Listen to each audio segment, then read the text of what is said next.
नमस्कार विद्यार्थी भाइ बहिनीहरू, कविता वाचन र शब्दार्थका बारेमा जानिसक्यौँ। यसभन्दा अगाडिको कक्षामा छलफल गरिसक्यौँ।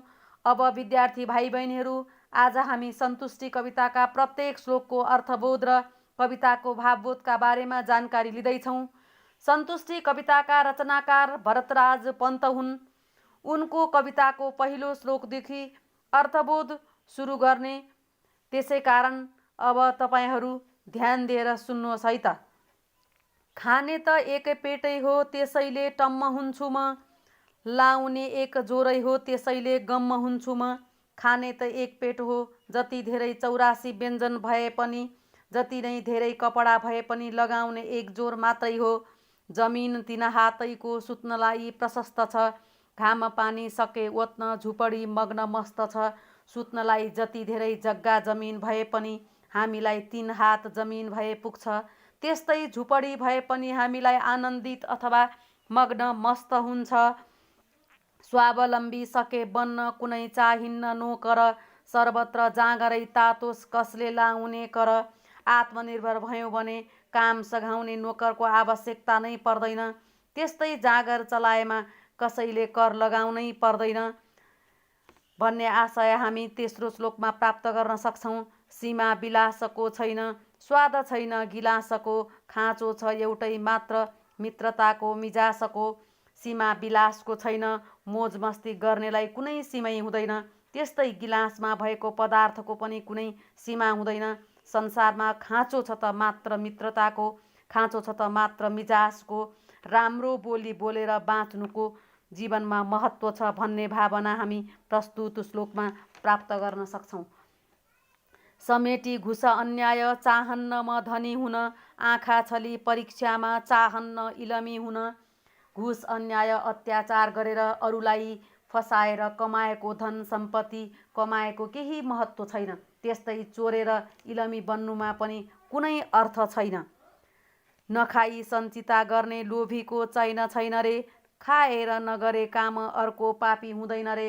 नखाएर धन जम्मा गर्ने लोभीलाई कहिल्यै आराम हुँदैन। खाएर काम नगर्ने संसारका सबैभन्दा ठुला पापी हुन्। काम नगर्ने, कामको लागि अर्काको भर पर्नु राम्रो होइन। यसबाट सन्तुष्टि प्राप्त गर्न सकिँदैन भन्ने भावना प्रस्तुत अंशमा पाइन्छ। अर्काको भाग खोसेमा डाँका अर्को हुँदैन रे। आफ्नो भर परे आफै लान्छनाले छुँदैन रे। अर्काको भाग धन सम्पत्ति खोज्ने लुट्ने मान्छे डाँका हो। सम्पत्ति भनेको भाइ बहिनीहरू आफूले कमाउने हो। दुःख गरेर प्राप्त गरेको आर्जन नै सम्पत्ति हो। त्यसै गरी आफ्नो भर आफै परेमा कसैले दोष लगाउन सक्दैन भन्ने भावना हामी प्रस्तुत अंशमा पाउन सक्छौँ। नआओस् आत्तिने दुःख, मात्तिने धन सम्पत्ति। यतिले राम्ररी चल्छ सारा जीवनको गति। सुखमा नमात्तिनु र दुःखमा नआत्तिनु भन्ने भनाइ प्रस्तुत अंशमा देखाइएको छ।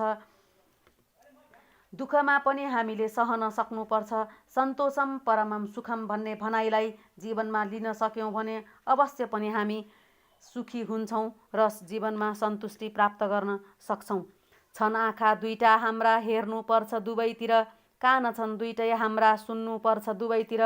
आँखा र कानले सही र गलत छुट्याउन सक्नुपर्छ।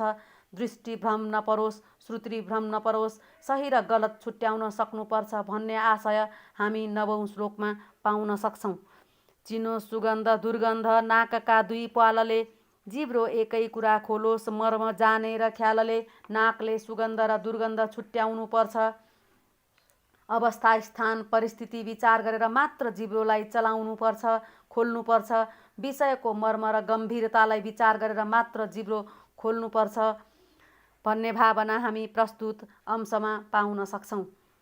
32 दन्तको काम कटकटाउनु होइन, यी हात पाउको काम छटपटाउनु होइन। 32 दन्तको काम चपाउनु र कटकटाउनु मात्र होइन, यसको काम स्वस्थता र व्यक्तित्व झल्काउने पनि हो। त्यस्तै हात खुट्टाको काम पौरख गर्नु हो, सही बाटोमा आफ्ना कदम चाल्नुपर्छ भन्ने भावना हामी प्रस्तुत अंशमा पाउन सक्छौँ। पृथ्वी बलले रचना निस्कोस्, बुद्धिले सिर्जना नयाँ। मनले ममता माता, तनले चेतना नयाँ। बलको प्रयोग गरेर रचनात्मक काम गर्नुपर्छ। बुद्धिको प्रयोग गरेर नयाँ सिर्जना गर्न सकिन्छ। त्यस्तै मनमा माया ममता र शरीरमा स्फूर्ति प्राप्त गर्न सक्यौँ भने अवश्य पनि हामी जीवनमा सफल बन्न सक्छौँ र सन्तुष्टि प्राप्त गर्न सक्छौँ। पृथ्वी तल नै स्वर्ग, जनता नै जनार्दन, उपकार सदा पूजा, फल हो दुःख मोचन। जननी र जन्मभूमि हाम्रा स्वर्ग हुन्, यसमा बस्ने जनता भगवान हुन्। हामीले असहायमाथि सेवामा परोपकार गर्यौँ भने हामीले दुःखमा पनि सहजै पार हुन सक्छौँ। त्यसैले परोपकारमा नै सन्तुष्ट प्राप्त हुन्छ भन्ने भावना प्रस्तुत अंशमा पाइन्छ। यसैभित्र छ संसार, सार हो यति नै फगत। यसैभित्र अडेको छ स्रष्टाको सृष्टिमा जगत, सृष्टिको नियममा संसार रहेको छ। स्रष्टाले सिर्जना गरेको यस जीवनमा सबै क्रियाशील बनेमा सबैले सन्तुष्टि प्राप्त गर्न सकिने कुरा प्रस्तुत अंशमा व्यक्त गरिएको छ।